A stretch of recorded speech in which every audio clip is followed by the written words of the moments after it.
mengenai termokimia agar Ananda pada saat melihat video Ibu dapat menyambung dengan pembelajaran kita hari ini. Pada termokimia yang pertama kita masuk ke dalam energi dan kalor. Sebelum kita masuk ke dalam energi dan kalor, kita kenal terlebih dahulu yaitu mengenai sistem dan lingkungan. Apa itu sistem? Sistem yang kita amati, sedangkan lingkungan tersebut yang berada di luar sistem. Energi ini dan kalor akan berhubungan dengan sistem dan lingkungan. Selanjutnya kita masuk ke dalam energi. Energi ini kita sudah mengetahuinya dalam kehidupan sehari-hari. Pasti anak ibu sudah mengetahui mengenai energi. Selanjutnya kita masuk ke dalam kalor. Apa itu kalor? Kalor adalah energi yang berpindah dari sistem ke lingkungan ataupun sebaliknya dari suhu tertinggi hingga suhu terendah. Coba anak ibu perhatikan pada LKS-nya mengenai pengertian kalor tersebut supaya anak ibu lebih paham. Selanjutnya kita masuk ke dalam kalor jenis. Apa itu kalor jenis?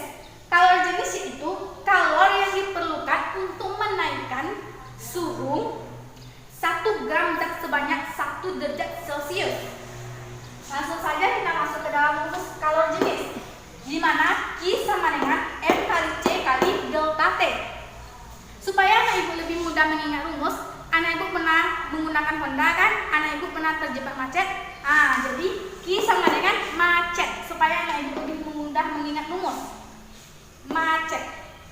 Q sama dengan M kali C kali delta T, di mana M merupakan massa zat, sedangkan C kecil ini merupakan kalor jenis, sedangkan delta T merupakan perubahan suhu.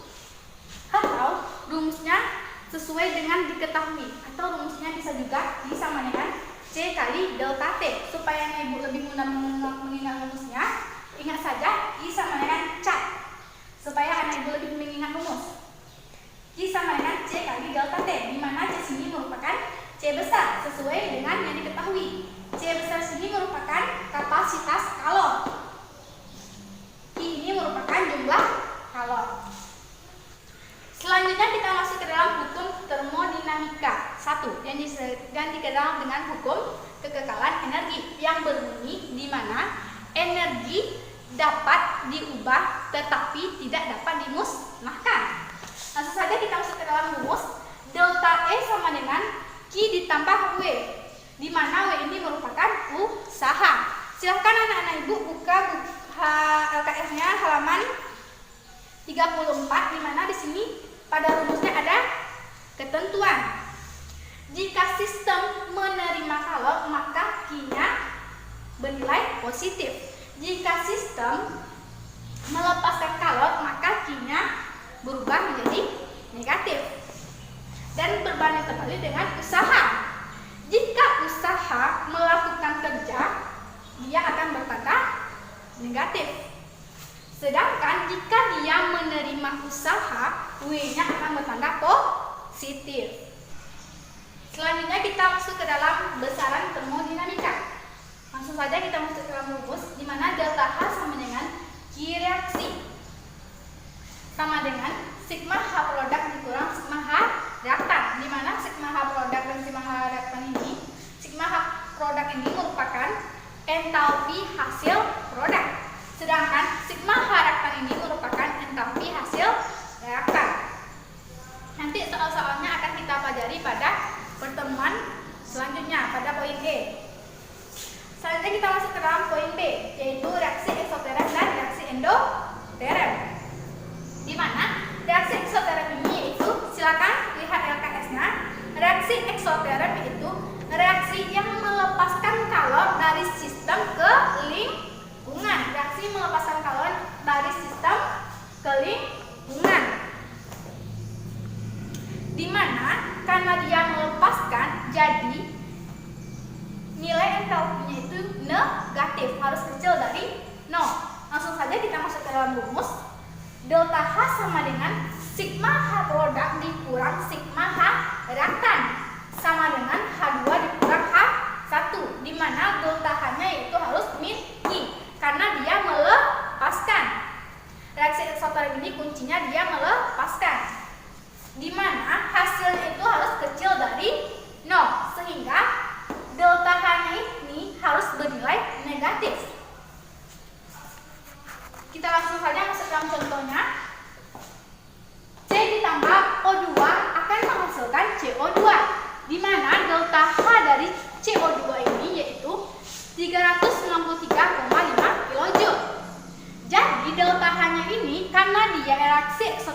melepaskan, maka hasilnya itu harus negatif. Negatif 393,5 kilojoule. Selanjutnya kita masuk ke dalam reaksi endotherm, di mana reaksi endotherm ini merupakan reaksi yang menyerap kalor dari sistem ke lingkungan. Karena dia menyerap ataupun menerima, jadi delta H-nya itu harus positif, harus besar dari 0. Rumusnya sama dengan reaksi eksotherm. Yang berbeda di mana delta H-nya ini, nilai delta H-nya itu harus positif, besar dari 0. Langsung saja masuk ke dalam contohnya, yaitu CaCO3 akan menghasilkan CaO ditambah CO2. Delta H dari CaCO3 yaitu min 178,5 kilojoule. Harus kita jadikan ke positif karena harus besar dari 0. Positif 178,5 kilojoule. Selanjutnya kita masuk ke dalam persamaan termokimia. Reaksi pembentukan 1 mol H2, reaksi pembentukan 1 mol H2O akan melepaskan kalor sebesar 245 kilojoule.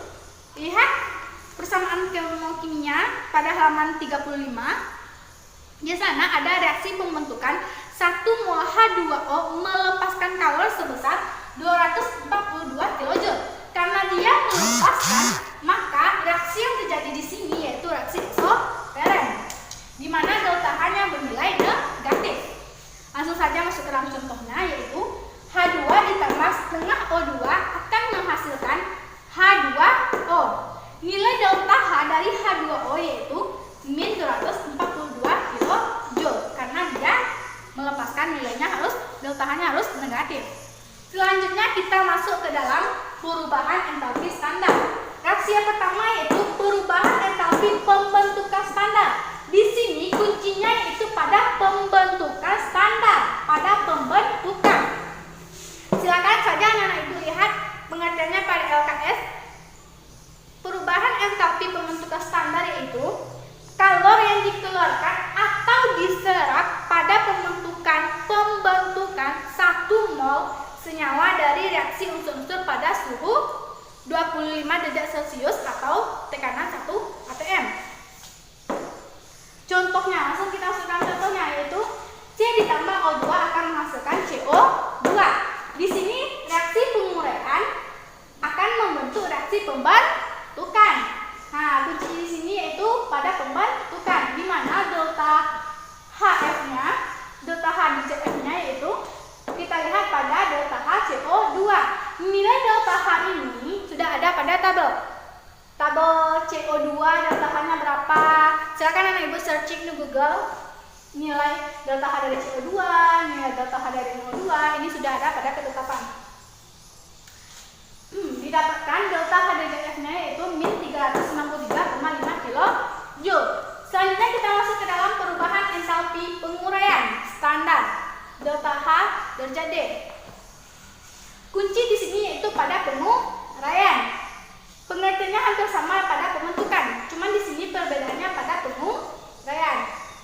Di sini NO2, pembentukan NO2 akan diuraikan menjadi setengah N2 ditambah O2. Nah, terjadi di sini reaksi penguraian. Delta H derajat F-nya di sini yaitu min 33,2 kilojoule. Selanjutnya perubahan entalpi pembakaran standar. Di sini kuncinya itu pada perubahan entalpi pembakaran di sini, kuncinya pada pembakaran. Pada saat kita melakukan pembakaran akan adanya oksigen. Nah, di sini akan adanya oksigen. Contohnya C ditambah O2, oksigen akan menghasilkan CO2. Nilai delta H-nya dari CO2 yaitu min 363,5 kilojoule. Selanjutnya kita masuk ke dalam perubahan entalpi pelarutan standar. Kuncinya di sini yaitu pada pelarutan. Silakan anak-anak ibu buka LKS-nya pada halaman 36.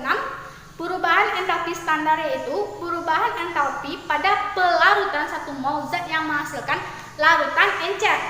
Kuncinya pelarutan ini pada larutan encer. Langsung saja kita masuk ke dalam contohnya. Di sini ada NaOH solid. Solid ini merupakan padat. NaOH padat akan dilarutkan menghasilkan NaOH aki. Aki ini apa? Encer, aqua. NaOH padat akan menjadi NaOH encer atau cair, aqua. Delta H derajat S-nya sama dengan min 23 kJ per mol dari nilai delta H NaOH. Selanjutnya kita masuk ke dalam pembentukan entalpi netralisasi. Netralisasi berarti kita menetralkan. Kuncinya di sini menetralkan.